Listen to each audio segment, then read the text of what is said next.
I stare at my phone screen, reading the message again and again, as though repetition might soften it, might rearrange the phrasing into something less deliberate, less cutting. It doesn't. This year, it's just Melissa's family. Hope you understand. The words remain cool, efficient, final. Beyond the glass, sailboats scatter across the harbor, white sails sharp against dark water. Everything in this space reflects the life I built with intention. Minimalist furniture in muted whites and grays, carefully chosen art, surfaces free of clutter or chaos. Success curated into square footage. Nothing in this room reveals the quiet hollow opening in my chest. My thumb lingers over the screen. A dozen replies form in rapid succession. Why? Since when? After everything? Each one feels too revealing, too raw. In the end, I type a single word: enjoy. I place the phone carefully on the marble island and press my palms flat against its cool surface, grounding myself. In the reflection of polished stone, I see a woman composed, accomplished, untouched. Only the faint tremor in my fingers betrays the fracture underneath. Yesterday, I stood in Williams-Sonoma selecting monogrammed stockings for my nieces and nephews, a cashmere throw in soft ivory for Grandma Margaret, a limited edition bottle of scotch for Uncle Robert, even a hand-carved olive wood cheese board for Aunt Linda and Uncle Jim, my parents, despite the careful distance that has defined us for years. Grandma Margaret called last week, her voice wrapped in warmth. "You're still coming for Thanksgiving at your parents', right? I can't wait to see you, sweetheart." "Wouldn't miss it," I told her, stirring a pot of cranberry chutney on my stove using her handwritten recipe card. 3 test batches before it tasted right, tart balanced with sweet, layered with clove and orange zest, perfect for their table. The phone rings, jolting me back. Derek's name flashes. "Brianna, have you heard?" His voice carries the same disbelief, echoing in my own mind. "About Thanksgiving? I just got the text. It's not only you. They cut almost everyone except Melissa's side. 18 people, Brie. 18 family members suddenly uninvited." My grip tightens. Why? Because Aunt Linda and Uncle Jim want the picture-perfect holiday. Melissa, her husband, the in-laws, no complications. I close my eyes. It isn't just about one meal. It's about decades of subtle exclusions. Christmas gifts that were sensible while Melissa's shimmered under wrapping paper. Parent-teacher meetings they missed for me but rearranged work schedules to attend for her volleyball tournaments. The pattern's so ingrained I learned to stop expecting fairness. "You there?" Derek asks. "Yeah, I'm here. We're thinking about gathering at Grandma's, but her place won't fit everyone." I walk to the window. From a distance, I look like someone immune to this kind of wound. Successful, independent, above family politics. The hurt child inside wants to withdraw, to pretend none of this matters. But something steadier rises. Sunlight fractures across the harbor, bright enough to make me squint. When my vision clears, my reflection in the glass looks different. Shoulders squared, chin lifted. The ache is still there, but it is no longer alone. I scroll through my contacts. Chef Martin answers on the 3rd ring. "It's Brianna Campbell. I'd like to host Thanksgiving dinner for 32 people at my New Hampshire estate." A brief pause. "That's ambitious on short notice, Miss Campbell." I'm aware. I glance again at the exclusionary text. It's time to start a new tradition, one where no one is an afterthought. When I end the call, calm replaces shock. They made their choice without hesitation. Now I make mine. That afternoon, the Boston skyline glows as dusk settles. I unlock my climate-controlled storage unit. Inside sits a decade of preserved memories, boxed and labeled in precise handwriting. The fluorescent light flickers overhead. High school, college, family photos. I hesitate before opening the last one. The cardboard gives way with a dry whisper. An old leather album rests on top, its spine cracked. I sit cross-legged on the concrete floor and begin turning pages. In every photo, Melissa occupies the center. My parents frame her protectively. I hover slightly to the side, often partially cropped. A shoulder missing, half a smile cut from the edge. "You moved when I clicked," my mother used to explain. Eventually, I stopped asking. Christmas 1995. Melissa glowing over a Delect art set she'd wanted for months. 2 pages later, one image of me, holding a practical wool coat, smiling politely. I remember hoping for the telescope circled in catalog pages. I remember pretending it didn't matter. Beneath the album lies my MIT acceptance letter, still in its original envelope, creased from being folded too tightly. I see myself running into the kitchen, announcing the news. Full admission to MIT computer science. My father barely glanced up. Computer science? Is that really suitable? My mother offered a cautious smile. Melissa's teaching degree will always be dependable. I traced the embossed MIT seal and remember walking alone to the park afterwards, letting tears fall where no one could dismiss them. Next come pay stubs from 3 campus jobs: cafeteria mornings, library afternoons, freelance coding at night. My parents claimed they couldn't afford tuition. 6 months later, they refinanced their house for Melissa's wedding. Worth every penny, my father said proudly. Every father wants to give his daughter her perfect day. I was their daughter too. A wrinkled loan application surfaces from sophomore year. Without a cosigner, we can't approve this amount, the officer had said gently. When I asked my parents for help, my mother clicked her tongue. Debt is irresponsible, Brianna. Maybe take a semester off. I never did. I worked until exhaustion became ordinary. My phone buzzes. Grandma Margaret. I just heard, she says, anger trembling beneath her usual softness. Linda told me they're keeping Thanksgiving small. She didn't mention they're excluding half the family. It's fine, I began automatically. It is not fine. I know what they've done for years. I should have spoken sooner. The validation presses against my ribs. I'm hosting instead, I tell her, at the New Hampshire house. Everyone's invited. The one they never visited? She asks. That one. I'll be there, sweetheart, and I'll make sure everyone knows who's safe Thanksgiving. After we hang up, messages flood in. Derek coordinating cousins, aunts confirming dishes, my assistant Olivia arranging transportation for elderly relatives, Chef Martin emailing a menu that honors tradition while elevating it to something unforgettable. I reseal the boxes carefully. Tomorrow, I'll drive north. The next day, the winding drive to my estate is flanked by ancient maple trees, skeletal branches stretching into a gray November sky. The colonial revival mansion appears beyond the curve, white columns standing against brick, windows reflecting winter light. $6.2 million. The number felt abstract when I signed the paperwork. Just another acquisition. I never imagined it becoming sanctuary. Alan, the caretaker, greets me at the door. Snow predicted next week, Miss Campbell. Generator's been checked twice. We'll have around 30 guests, I tell him. He nods without surprise. I'll prepare accordingly. In the guest rooms, I smooth crisp cotton sheets. For Grandma Margaret, the softest pillows and a small bundle of dried lavender. For Uncle Robert and Aunt Sarah, custom Vermont quilts. For the children, baskets filled with books and toys sorted by age. I unwrap 32 calligraphed place cards, fingertips brushing raised ink. I wonder where I would have been seated at my parents' table. The end, perhaps? Or not at all. In the grand dining room, 15-foot ceilings, windows overlooking the pond, I imagine voices filling the space, laughter echoing, silverware chiming against china. A question surfaces. Is this love or retaliation? Both, perhaps. I place my own card at the head of the table and step back. Through my mother's eyes, the scene would look immaculate, tasteful wealth, quiet success. Let them see what their overlooked daughter built. Let them realize what they missed. My phone lights up again. You're embarrassing the family with this spectacle. People are talking. The irony is sharp enough to almost amuse me. I set the phone beside the place cards. Alan appears once more. Storm system my roll in this afternoon, Miss Campbell. How severe? Hard to say. Generators ready, but with this many guests. I nod. Extra blankets in each room. After he leaves, I open social media despite knowing better. Melissa's latest post sits at the top. So blessed to celebrate with true family this year, the ones who matter most. Real Thanksgiving. Family first. The comments overflow with heart emojis from her in-laws and neighborhood friends. None mention the 18 family members suddenly deemed unworthy of inclusion. My voicemail icon blinks with an unheard message. Father's voice fills my ear, the familiar condescending tone that always made me feel small. Brianna, your mother and I think you're being dramatic. If you wanted to host your own dinner, you could have discussed it with us. Instead of 2-7, I delete the message before he can finish. The same father who forgot to attend my college graduation doesn't get to lecture me on family communication. Derek calls minutes later, voice tight. You should know they're calling everyone, trying to convince people not to come to your place, saying you're just showing off. Guy, are people canceling? I ask, sudden dread clutching at my throat. The opposite. Everyone's more determined than ever.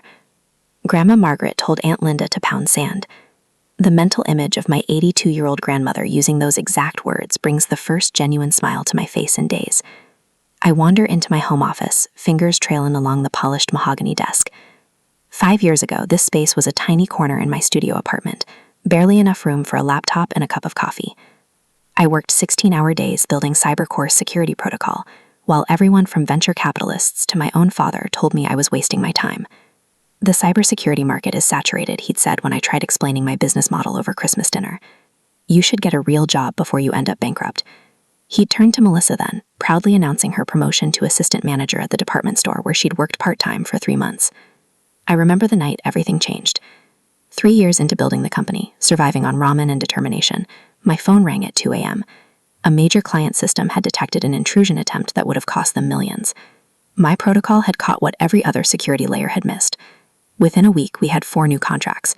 Within a year, acquisition offers. The day I signed the final paper selling CyberCore for $420 million, I called my parents.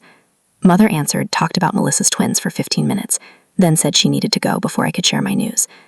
Now I stand in a home worth more than everything they own combined, preparing to host the family they decided wasn't worth their time. The first flakes of snow begin to fall as the earliest guests arrive. Cousin Rachel and her husband pull up in their sensible sedan, 3 children tumbling out with shouts of excitement at the sight of the estate. Is this a castle? 7-year-old Emma asks, eyes wide with wonder. Just a very big house, I tell her, kneeling to her level, despite my designer dress. More vehicles appear on the winding driveway as the snow thickens. Alan and his team help elderly relatives navigate the steps, while Chef Martin directs his assistants in final preparations. The house fills with voices, laughter, the scents of rosemary and sage. I'm arranging flowers in the entryway when a commotion at the door draws my attention. Grandma Margaret stands in the doorway, her silver hair dusted with snowflakes, cheeks flushed with cold and something like defiance. Your mother thinks I'm in bed with a headache, she announces, handing her coat to Alan. I'd rather be here with people who know what family truly means. She cups my face in her soft, papery hands. They've been doing this to you since you were little, you know. I should have spoken up sooner. The simple acknowledgement nearly undoes me. All these years, I thought no one had noticed. Within an hour, the house overflows with life. Children race through hallways that have never known such joyful noise. Cousins appear with additional side dishes and decorations. Derek organizes a system for elderly relatives to rest between socializing. In the kitchen, Chef Martin orchestrates a feast that honors tradition while feeling special. The cranberry chutney I'd perfected sits alongside his elevated versions of family recipes. When I thank him for accommodating the last-minute event, he simply says, "Creating joy through food is why I love New York. This is what matters." The snow intensifies through the afternoon, transforming into a proper blizzard. Windows rattle with wind as we gather at the dining table, 32 chairs, each occupied. No one excluded, no one forgotten. Uncle Robert has just stood to offer a toast when the lights flicker, once, twice, then plunge the room into darkness. Generator will kick in, Alan calls from somewhere in the darkness. But seconds stretch into a minute with no result. Instead of panic, something remarkable happens. Someone starts humming, Amazing Grace. Another voice joins, then another. Cell phone flashlights illuminate faces around the table. Grandma Margaret's trembling soprano rises clear above others. Derek and his teenage sons distribute candles from the emergency supply. In their dancing light, I see something I've spent my life searching for. Genuine connection. Not the carefully curated family image my parents maintained, but something real, imperfect, and beautiful. When the generator finally sputters to life 20 minutes later, restoring light and heat, part of me wishes it hadn't. In that candlelit darkness, we found what had been missing at my parents' perfectly lit table. Alan appears at my side. Storms knocked out power across the county. Reports say your parents' neighborhood will be without electricity for at least 8 hours. Are they okay? The question comes automatically, despite everything. Generator at their house is working, from what I hear, he says. But I thought you should know they've got just the 7 of them in that big house. Well, we've got 32 people, warm and fed. As I look around at the faces of those my parents deemed unworthy of their table, I realize something profound. They thought excluding me was taking something away. Instead, they gave me the final push I needed to create something better than what they offered. The lights illuminate my family, chosen and blood, filling my home with more warmth than any generator could provide. The next day, my phone buzzes with notifications as I refill Grandma Margaret's coffee. Winter sunshine floods through the estate's eastern windows, casting long rectangles of light across the living room where several relatives linger over breakfast pastries. The blizzard has passed, leaving behind a pristine white landscape that sparkles under the morning sunday. Someone's popular today, Grandma Margaret says, her eyes twinkling over her mug. I glance at my phone, surprised to see dozens of social media alerts. At the top, a notification from my nephew Tyler. At Brianna Campbell, look what an amazing Thanksgiving we had. When I open it, my breath catches. Tyler has posted a series of photos from yesterday, the magnificent feast spanning the length of my dining room table, candles glowing as family members raise glasses and toast, cousins laughing by the fireplace when the power went out. The estate looks magical, captured in the evening snow with every window glowing with warmth against the darkness. "Did you see what Tyler posted?" Cousin Rachel asks, coming downstairs with her phone. "It's going viral in our hometown circles." I scroll through more posts. Cousin Derek shared a video of everyone singing by the fireplace, voices blending in harmony while snow fell outside. Aunt Elaine uploaded a stunning shot of the dessert table with Chef Martin's apple cranberry tart taking center stage. In almost every photo, the joy is palpable, but I notice something else. "You're barely in any of these," Rachel observes, looking over my shoulder. I nod. I didn't need to be. The gathering speaks for itself. My phone rings. Rachel's eyebrows lift as she glances the screen. "Melissa's husband," she whispers before discreetly stepping away. "Hello, Robert," I answer, moving toward the kitchen. "Brianna," his voice sounds strained. "I just wanted to say yesterday looked nice." "It was," I reply, simply. He clears his throat. I accidentally tagged your parents in a comment on Tyler's post. Melissa's pretty upset." Understanding dawns. "I see. Your mom called this morning. 5 times. He pauses. "People are asking questions." After we hang up, I return to my social media feed. The situation becomes immediately clear. Robert's innocent comment, "Looks amazing, wish we could have been there," tagged my parents, allowing their friends to discover the other Thanksgiving they knew nothing about. Within hours, the posts have spread beyond family. My parents' neighbors have commented with surprise. Church members are asking pointed questions. What makes it worse for them is the unavoidable visual comparison. Someone created a split-screen image. My vibrant feast with 32 people versus what appears to be my parents' half-empty table of 7 people, including Melissa's family. The contrast couldn't be more stark. Which gathering truly represented family? "Your mother called me," Grandma Margaret says, joining me by the window. "She's quite upset." "What did you tell her?" Grandma Margaret's smile holds decades of restrained opinions finally finding voice. "I told her it was the first time the family felt whole in years." My phone continues buzzing with notifications. Uncle Robert posted about the best Thanksgiving in memory. Cousins tag each other with messages of gratitude. Chef Martin shared professional photos of his creation, tagging my company with high praise for the hostess. Then someone innocently comments on the original post. "Why weren't Brianna's parents there? Seems strange they'd missed such an amazing family gathering." The question hangs in digital space, unanswered. By noon, my parents start calling. I let it go to voicemail 3 times before finally answering. "How could you do this to us?" My mother's voice quivers with anger rather than remorse. "Do what exactly?" I keep my tone neutral, watching snowflakes begin to fall again outside. "Throw some extravagant party just to make us look bad? You're just showing off your money." The accusation would have stung a year ago. Now I simply observe the feeling pass through me without taking hold. "I only set another table because you told me I wasn't invited to yours."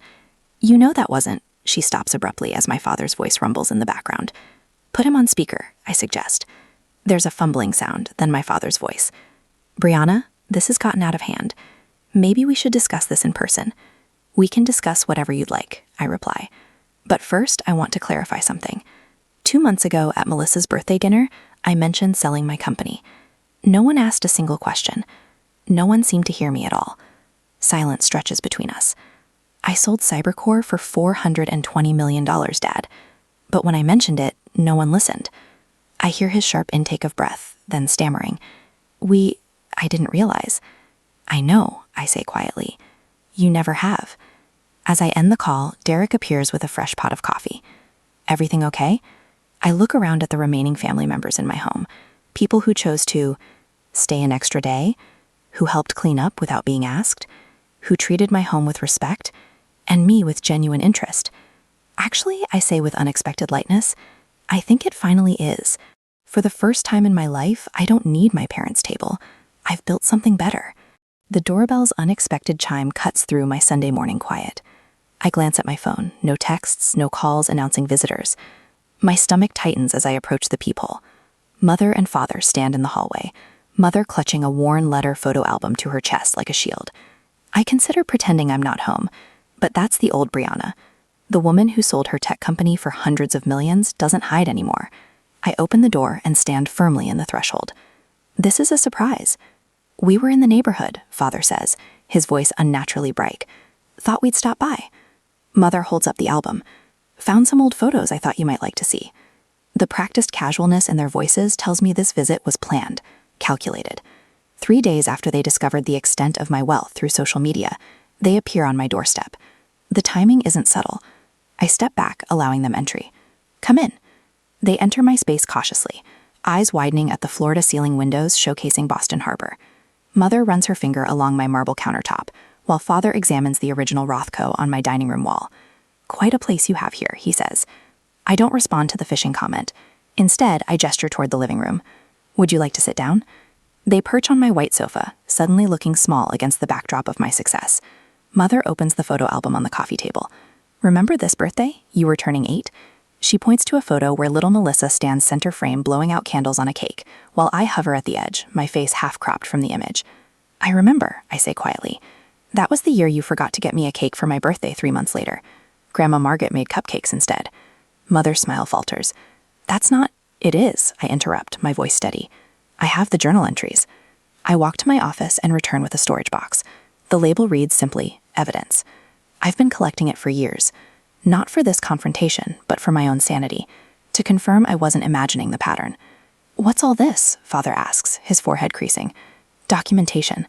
I sit across them and begin removing items methodically. My MIT acceptance letter. I place the crumpled paper on the table. You never came to the ceremony. Melissa's volleyball tournament was that weekend. Mother shifts uncomfortably. That was important to her career. My bank statements from college. I set down a folder. 3 jobs to cover tuition after you refused to co-sign my student loans. We couldn't afford to take on more debt then, Father protests. The same year you refinanced the house for Melissa's wedding.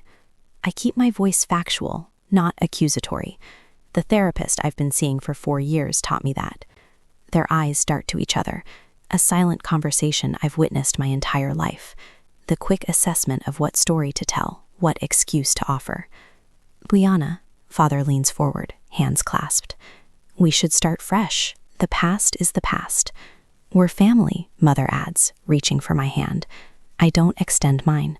Father clears his throat. Actually, we've been talking. We know you've done well for yourself now.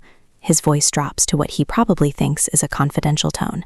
If you ever need any financial advice, I have a friend who specializes in high net worth individuals. There it is, the real reason for their visit. I have a team of financial advisors, but thank you. I fold my hands in my lap. I don't need your approval anymore, but I do require your respect. Mother's face flushes. We've always respected you. I pull out a small journal with a faded unicorn cover. August 12th, 1998. Mom said my science fair project was showing off. Melissa got a new dress for looking pretty at picture day. I flip pages. November 30th, 2001. Dad laughed when I said I wanted to learn programming, said computers are for boys who can't play sports. The silence that follows feels weighted with 3 decades of small cruelties. My phone rings, startling all of us. Melissa's name flashes on the screen. The timing is so perfect it almost seems staged, though I know it isn't. It's your sister, I say, answering and putting it on speaker without warning. Hi, Melissa. I'm with Mom and Dad right now. A pause. Oh, they're there? Her voice sounds strange, hesitant. They brought photo albums. I keep my tone neutral. Brianna, Melissa says suddenly, I need to tell you something. I've been thinking since Thanksgiving. She takes an audible breath. I've always been jealous. You're smarter, braver, freer. Being the perfect daughter was just how I hid my fear of losing. Mother's gasp is sharp, her hand covering her mouth. What are you talking about? Father demands, leaning toward the phone. You know exactly what I'm talking about, Melissa says, her voice gaining strength. You've pitted us against each other our whole lives. I got attention for being compliant. Brianna got punishment for being exceptional. The doorbell rings again. This time I know who it is before opening the door. Grandma Margaret stands in the hallway, her silver hair swept into its usual neat bun, her eyes clear with purpose. I followed them, she says without preamble, walking past me. She stops when she sees my parents on the sofa, the evidence box between them. Good, you're finally having this conversation. Mother, this isn't your concern, my mother starts. I've watched this happen for decades, and I won't be silent anymore. Grandma's voice carries the quiet authority of someone who has chosen her moment carefully. Every time Brianna achieved something extraordinary, you found a way to diminish it. Every time she needed support, you were conspicuously absent. Consider, we gave both our daughters everything, Father protests, standing. No, 3 voices say in unison, mine, Grandma's, and Melissa's over the phone. I watch as something finally breaks in my mother's carefully maintained facade. Her shoulders slump, and tears, not the manipulative ones I've seen before when she wanted something, but real tears slide down her cheeks. I didn't realize, she whispered. I didn't see. It's not an apology, not yet, but it's the first crack in a wall that stood between us my entire life. I don't rush to comfort her. That girl is gone. Instead, I sit tall, surrounded by my chosen support system. Grandma physically present, Melissa surprisingly allied from afar. Now you do, I say simply. So what happens next is your choice. Snow drifts against the windows of my New Hampshire estate, transforming the landscape into a winter wonderland. Christmas lights twinkle along the eaves, reflecting off the pristine white blanket covering the 40 acres. Inside, fires crackle in 3 different hearths, while the scent of pine and cinnamon fills the air. A month has passed since Thanksgiving. A month of cautious text messages, tentative phone calls, and 1 tearful coffee with my sister. Now I watch through the bay window as 2 cars pull into the circular drive. My parents emerge from one, their movements hesitant. Melissa's family spills from the other, her husband Tom wrangling their 3 children as they dash toward the front door. My fingers tighten around my coffee mug. They're here! When the doorbell chimes, I open it myself, rather than letting Alan handle it. My mother stands with a foil-covered dish, her eyes widening as she takes in the grand foyer with its soaring ceiling and magnificent spiral staircase. Welcome, I say, stepping back to let them in. The children barrel past, squealing at the 15-foot Christmas tree, dominating the great room. We brought sweet potato casserole. Mom offers the dish like a peace offering. I take it with a smile that feels only slightly forced. Perfect, the kitchen's this way. Conversation starts awkwardly, but gradually thaws as everyone settles in. The children's laughter echoes through rooms that once stood silent, filling uncomfortable pauses with their innocent joy. Later, I find myself alone in the kitchen with Mom, unpacking serving dishes. Without asking, she rolls up her sleeves and begins arranging appetizers on platters, working alongside me rather than directing my every move. Your home is beautiful, she says quietly. I never really understood what you built for yourself. I glance up, meeting her eyes. Thank you for coming. In the dining room, Chef Martin has outdone himself. The long mahogany table stretches beneath crystal chandeliers, each place setting personalized. No one sits at the head. The circular arrangement ensures everyone occupies equal space. Dad pauses before taking his seat, surveying the gathered family. Before we eat, I'd like to say something. He clears his throat. To learning from our mistakes. Glasses rise amid murmured agreement. When I look up, I find Mom's hand resting lightly on my shoulder, a touch so tentative it might float away. After dinner, Melissa finds me by the Christmas tree, its lights casting colorful shadows across our faces. Thank you, she whispers, for giving the kids their whole family. My phone buzzes with a text from Derek, proud of you for giving them a second chance. I smile, glancing around the room. Chef Martin chats and my uncles, while Alan, no longer just the caretaker but part of our circle, helps Grandma Margaret with her dessert plate. Even the staff I'd insisted join us rather than work alone on Christmas, mingle comfortably with relatives. When glasses are raised for one final toast, Mom stands. Her voice wavers but grows stronger with each word. To new beginnings and to our extraordinary daughter. Later, as snow falls softly outside, I stand in the doorway watching my now complete family. Children doze on laps, adults share stories, and laughter ripples through the room. The truth settles in my heart like a warm ember. Family isn't just blood. It's the people who truly value you. Being excluded from their table allowed me to create my own, where everyone is respected. Next Thanksgiving, I'll make it even larger. Everyone deserves a place.